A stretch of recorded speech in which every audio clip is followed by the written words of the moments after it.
आज हम लोग इंटरमीडिएट यानी क्लास 12 के लिए बिलियन चैप्टर में कॉलिगेटिव प्रॉपर्टीज पढ़ रहे हैं। कॉलिगेटिव प्रॉपर्टी के संबंध में हम सब लोग जानते हैं कि किसी बिलियन का वह गुण जो बिलियन के मूलों की संख्या पर निर्भर करता है उसकी प्रकृति पर निर्भर नहीं करता, उसे हम अणु संख्या गुण कहते हैं या उसे हम कॉलिगेटिव प्रॉपर्टीज कहते हैं। उस कॉलिगेटिव प्रॉपर्टीज के बीच हम लोगों ने, आप लोग जानते होंगे कि उसमें यानी आपके 4 गुण थे। उन 4 गुणों में वाष्प, दाब में आपेक्षिक, अवनमन, जबकि दूसरी प्रॉपर्टीज क्वथनांक में उन्नयन, तीसरी प्रॉपर्टीज हिमांक में अवनमन और चौथा प्रॉपर्टीज आपको परासरण दाब। तो उनमें हमने आप लोगों को पहली प्रॉपर्टीज का एक्सप्लेनेशन किया है पहले वीडियो में, इससे पहले वीडियो में। अब आप अणुसंख्य गुण का ही यानी कॉलिगेटिव प्रॉपर्टीज का ही आप दूसरा कैरेक्टर, दूसरा प्रॉपर्टीज जिसको हम कहते हैं क्वथनांक में उन्नयन यानी एलिवेशन ऑफ और एलिवेशन इन बॉइलिंग पॉइंट, क्वथनांक में उन्नयन, क्वथनांक में उन्नयन, it means elevation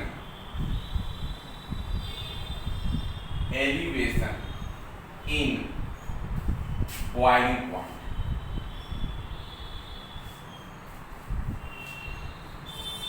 boiling point अब क्वथनांक में उन्नयन, इस क्वथनांक में उन्नयन को समझने में आप ये सोचें पहले कि क्वथनांक होता क्या है। क्वथनांक कहते किसे हैं? तो हम ये जानते हैं कि जब कोई द्रव, एक साधारण सा डेफिनेशन हम लोग जानते हैं क्वथनांक के बारे में कि जब कोई द्रव जिस ताप पर गैस में बदल जाता है वह ताप उस द्रव का क्वथनांक कहलाता है। यह एक पुरानी परिभाषा है क्वथनांक का, जिसे हम सब जानते हैं। परंतु आज के समय में अगर हम विचार करें कि क्वथनांक क्या है तो आप कह सकते हैं कि किसी द्रव का क्वथनांक वह ताप है, किसी द्रव का क्वथनांक वह ताप है जिस पर द्रव का वाष्प दाब, ध्यान रखना, जिस पर किसी द्रव का वाष्प दाब तथा उसका वायुमंडलीय दाब उसके वायुमंडलीय दाब के बराबर होता है, बराबर हो जाता है, उसे हम क्वथनांक कहते हैं। उसे हम क्या कहते हैं? क्वथनांक कहते हैं। हमने क्या कहा? पुनः ध्यान दीजिए। किसी द्रव का क्वथनांक वह ताप है जिस पर द्रव का वाष्प दाब उसके वायुमंडलीय दाब के बराबर हो जाता है, बराबर होता है, उसे हम क्वथनांक कहते हैं। इसके आधार पर आप विचार करो कि आप जानते हो कि किसी द्रव का, मान लो किसी द्रव का, आप विचार करो किसी द्रव का क्वथनांक अर्थात किसी विलायक का क्वथनांक जिस ताप पर, या कह सकते हैं कि कोई भी विलायक में ताप जिस पर वह वाष्प में बदलता है, तो वह जिस ताप पर वह वाष्प में बदलता है विलायक, तो वह उसका क्वथनांक है।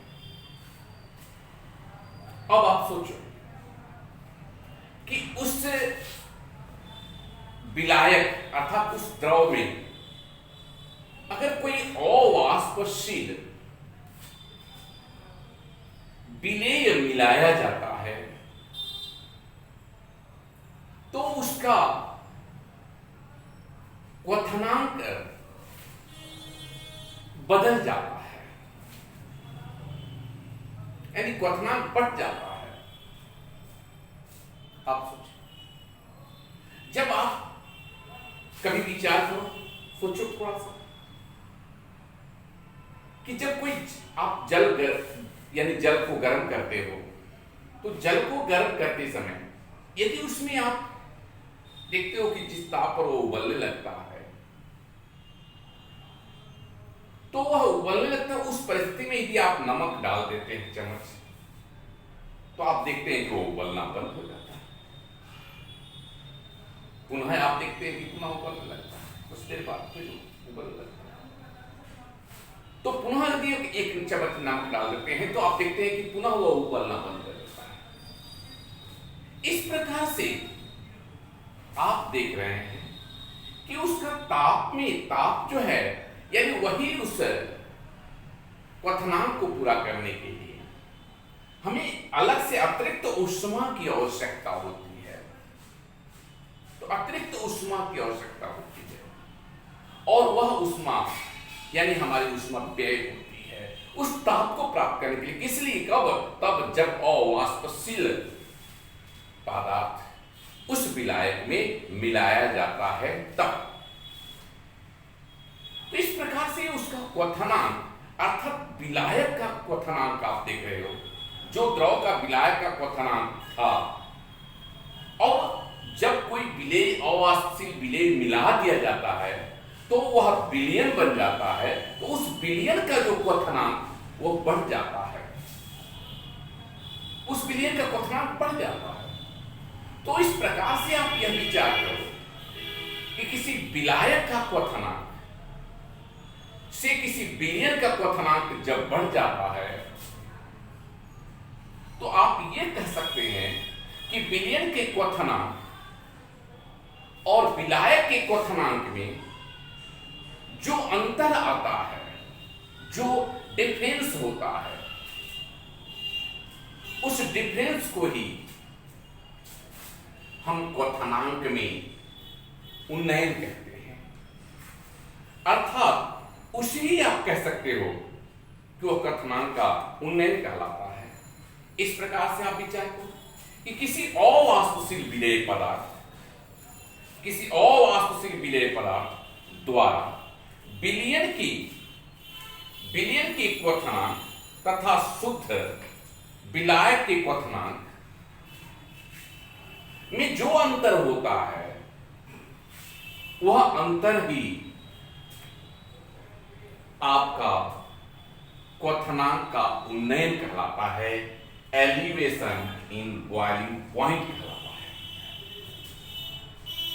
अब विचार करो, मान लिया जाए कि मान लो कोई शुद्ध विलयन का क्वथनांक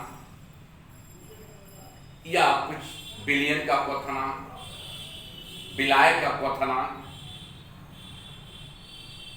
तो अगर मान लीजिए कि किसी, सपोज दैट, माना कि विलायक का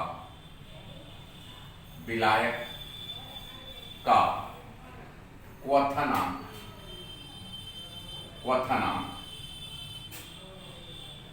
T1 है, माना कि विलायक का क्वथनांक T1।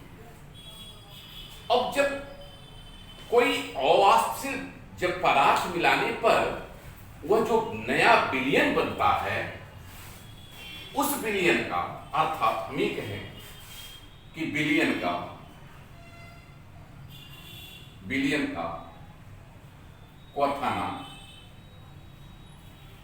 क्वथनांक मान लो बराबर T2 हो। अब सोचो, विलायक, कभी कहा कि मैंने कि किसी विलायक में विलेय मिलाया गया तो उसका क्वथनांक बढ़ जाता है। तो ये जो अंतर देखने को मिलता है, अर्थात कह सकते हैं क्वथनांक में उन्नयन, क्वथनांक में उन्नयन इक्वल क्या कह सकते हैं, यह कह सकते हैं कि डेल टीवी, यानी इस पॉइंट से हम क्या करें, बॉइलिंग पॉइंट। तो एक तरह से यह बॉइलिंग पॉइंट आप कह सकते हो कि एलिवेशन ऑफ बॉइलिंग पॉइंट, अगर डेल्टा बी से दिखाते हैं, बी यानी बॉइलिंग, तो यह जो टेम्परेचर में अंतर आया T2 माइनस T1, तो यह जो T2 माइनस T1 है, उस T2 माइनस T1 को ही हम क्वथनांक का उन्नयन कहते हैं। अब सोचो, इस आधार पर आप विचार करो, तापांतर क्यों हुआ कि किसी अवास्तविक विलेय को किसी शुद्ध विलायक में मिलाने के बाद उसके तापमान में, उसकी तापमान क्वथनांक में जो अंतर हुआ, वह क्वथनांक में जो अंतर है उसी को हम लोग क्वथनांक का उन्नयन कहते हैं। और यह क्वथनांक का उन्नयन राउट के विचारानुसार यदि आप विचार करोगे तो राउट के विचारानुसार आप कहोगे कि वह मोलल के, अर्थात मोललता के समानुपाती होता है। क्या? क्वथनांक का उन्नयन, यानी आप लिख सकते हो राउट के नियम के अनुसार, राउट के नियम के अनुसार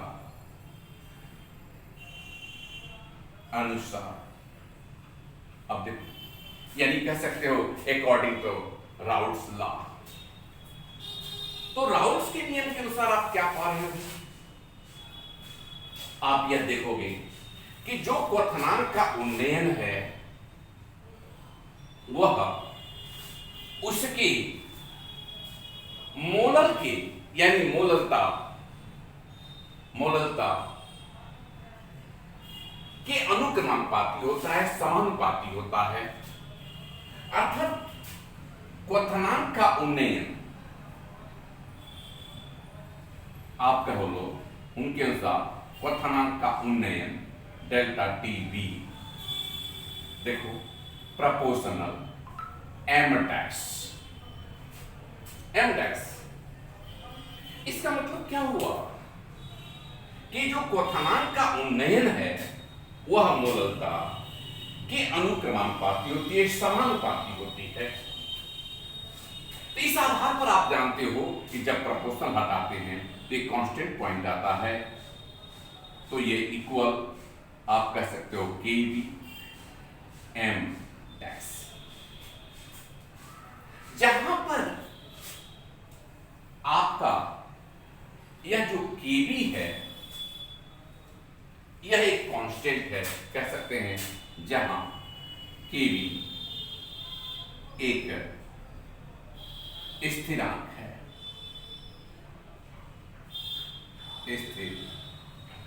स्थिरांक है, जिसे हम उन्नयन स्थिरांक कह सकते हैं। उन्नयन स्थिरांक कह सकते हैं। तो इस तरह से वो कांस्टेंट ऑफ बॉइलिंग पॉइंट को आधार पर आप कह सकते हो। इस आधार पर आप विचार करो, थोड़ा सा और सोचो, आगे भी विचार किया जाए। चूंकि हम लोग पढ़ चुके हैं कि 1000 आपके 1000 ग्राम में या 1000 ग्राम में घुले हुए विलेय के मोलों की संख्या को मोललता कहते हैं। यानी प्रति किलोग्राम विलेय मोलों की संख्या को मोललता कहते हैं। तो उस आधार पर आप क्या कर सकते हो, अर्थात एम डैश इक्वल क्या है आप याद रखो। यानी आप कह सकते हो कि m W बाई m। तो W आप पढ़ चुके हैं लोग कि W by m, capital W into 1000। ये हम जानते हैं। जहां आप अगर ये ले लें तो ये कैपिटल W आपका, यह आपका B और ये कहते हैं आप A विलेय का भार, विलेय का द्रव्यमान, विलेय का भार, और यहां पर Ma विलेय का अणु भार, विलेय का अणु भार है। इस प्रकार से आप ये सोचो कि अगर हम इसे m डैश की मान इसमें रख दें तो आपको क्या प्राप्त हो जाएगा। अर्थात कह सकते हैं कि डेल्टा टी बी इक्वल, आप देखो, K B into W A upon M A into 1000 by यानी डब्ल्यू बी। अब आप सोचो, इस प्रकार से आप ये कह लो कि delta TB equal K B या ये कह लें 1000 into K B into W A upon M A into W B. जो इसे हम कह सकते हैं बेटा, इस आधार पर हम उन्नयन स्थिरांक प्राप्त कर सकते हैं। अब आप सोचो, इसी को अगर आप थोड़ा सा और विचार करें, इसी सूत्र इस राउल के नियम के अनुसार कि आपका यह क्वथनांक में जो उन्नयन है वह किसके, आपके मोलल के अर्थात मोललता के समानुपाती होता है। तो इस समानुपाती होता है, तो इस दृष्टि से अब देखोगे आप कि जो हमारा डेल्टा बी यानी के बी एम डैश में यदि हम कह लें कि यदि एम डैश इक्वल अगर 1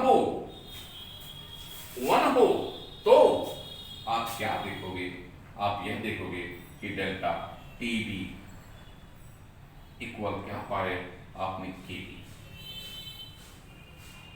इससे क्या स्पष्ट होता है, इससे स्पष्ट होता है कि 1000 ग्राम में अगर विलेय के मोलों की संख्या अगर एक मोल भुला हुआ हो तो वह उन्नयन स्थिरांक, जो आपका उन्नयन स्थिरांक है वह आपका उसके क्वथनांक के बराबर होगा, उन्नयन क्वथनांक के बराबर होगा। इस प्रकार से हम एलिवेशन ऑफ या ये कह सकते हैं बॉइलिंग पॉइंट, जो आपका पॉइंट है, जो कैरेक्टर है, जो गुण है, जिसको कोलिगेटिव प्रॉपर्टी कहते हैं, उस कोलिगेटिव प्रॉपर्टी का यह तीसरा पॉइंट, अभी सेकंड पॉइंट आपका समाप्त हुआ। अब तीसरे पॉइंट को हम नेक्स्ट वीडियो में जाएंगे।